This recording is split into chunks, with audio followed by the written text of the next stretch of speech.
Excellency, the President of the Republic of Kenya, His Excellency, the Deputy President, our Lord Bishop, Members of Parliament, n'abantu bamintu mbiyamole naende, Nyasaye n'omuya, chinga kichonsi. Asanti sana. Litangani tigana inchengire libageri kubakera mbiyamono esengenche yogo chagaiga esengenche umurayo oito wense murochi na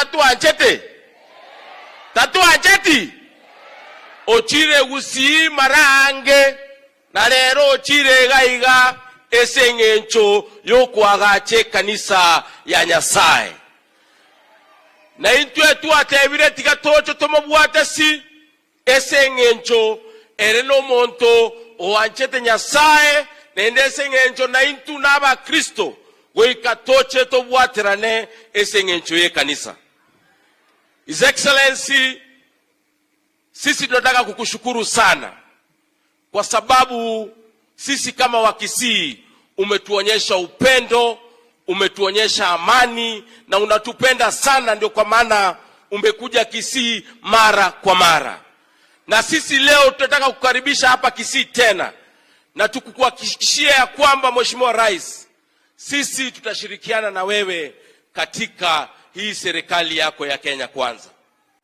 Ninajua mambo magumu, lakini Biblia inasema tuwe na subra. Mimi ninakujua wewe ni mtu mwenye akili nyingi, wewe ni mtu mchapakazi, wewe ni mtu ambaye haulazimishi kufanya kitu. I know you mean the best for this country.